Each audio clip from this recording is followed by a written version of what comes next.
This video, ang pag-uusapan naman natin ay lead magnet. So, ano nga ba ang lead magnet and paano gumawa? Okay. So, lead magnet, ito yung libreng ibinibigay mo sa mga tao kapalit ng contact information nila. Di ba? Yung phone number nila, yung email address nila. Siyempre, hindi nila basta-basta ibibigay yun, di ba? So, dapat meron siyang kapalit. So, ngayon, maraming klase ng lead magnet. So, pwedeng, kayari, yung one-on-one session na ibibigay mo sa kanya, pwedeng yung webinar, okay? So, pero dito sa video training na 'to, ang gagawin natin, ang lead magnet ay yung something na puwede nilang i-consume immediately. Like e-book na naka-PDF file or, video training, okay? So, ngayon papaano nga ba gagawa nun? Meron tayo dito 'no, na nakalagay lead magnet 'no. Actually kahit alin naman puwede mong piliin, pero sabihin natin eto 'no, yung pipiliin mo.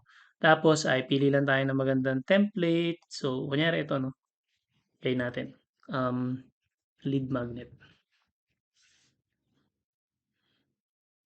Okay, so ngayon dito, ito yung ano niya, ito yung pinaka-itsura niya 'no. Ang mangyayari ay meron siyang tatlong funnel step. So una, landing page, opt-in, and then pangatlo, puwede na nilang i-download. Okay, so dito make sure lang na very clear ka kung ano yung ibibigay mo sa kanila. Video tutorial ba 'yan or PDF, okay? So tapos dito kailangan mo din i-check mabuti saan sila, mapupunta. 'Yan, next funnel step, okay? Tapos ay 'yan, next funnel step. So ngayon pagdating natin dito, okay, pagdating naman natin dito sa ano, dito sa opt-in, okay, so name and email address. So connected naman siya. Puwede mo siyang lagyan ng ano 'no, puwede mo siyang lagyan ng tag, tapos action after submit, go to page, ayan. Tapos make sure na mapupunta din sila sa next funnel step din. Okay, next funnel step. So, save mo 'no, click mo yung save diyan. And then dito puwede kang maglagay ng other field. So, for example, puwedeng ilagay mo ay kunyari 'no, kunin mo din yung phone number nila, okey. So, lagay natin phone, ayan, ta's gagawin natin required, ta's tanggalin na natin 'to 'no. Ayan, so puwede mo din lagyan ng icon 'no. So, for example ay pili tayo ng icon, phone. So, ito siya 'no, kunyari 'yan, okey. So, okey na 'to. Again, make sure na i-click mo yung save, okey. 'To pop-up setting puwede mo din baguhin 'to 'no, ayan. So ngayon 'pag okey ka na dito, um, labas tayo 'no, stay and save, save, ayan. So ngayon 'pag okey ka na diyan ay punta tayo dito sa download. Ngayon pagdating mo dito sa download ay puwede kasi na PDF file yung ilalagay mo, okey, or puwedeng video. So 'pag PDF file parang ganito lang siya 'no, click mo lang 'yan, tapos dito ay file 'no, piliin mo yung file, tapos puwede tayong mag-upload 'no.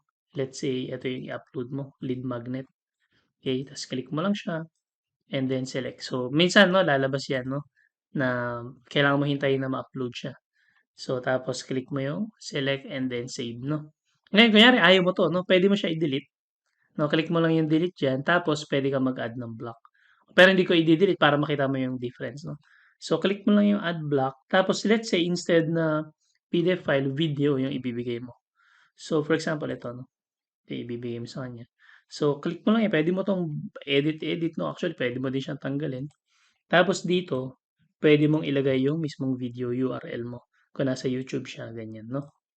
Okay, so pag okey ka na diyan, save. Ngayon ite-test natin yung landing page 'no, yung lead magnet na ginawa natin. So click natin 'to, okay, tapos download. So napunta siya diyan, lagay tayo ng pangalan 'no, kunyari John@gmail.com, and then number 'no, ayan number niya. Tapos pagka-submit mapunta siya dun sa download. So 'pag kinilik nila 'to automatically, ayan punta sila dun sa download na file 'no. Ngayon i-test naman natin, let's say for example ay yung sa video naman 'no, um, yung ginawa natin ulit 'no, kunyari Peter naman, peter@gmail.com, number 'no. So kunyari, instead na ano, sa download, gusto na nilang panoorin yung video, eto na 'yan 'no. So, puwede na nilang panoorin yung ginawang video 'no. Ayan, so parang gano'n nagwo-work ang, lead magnet, okey? So, ayun muna 'no, sobrang simple lang gawin ng lead magnet funnel. I hope na marami kang natutunan and see you on our next video training.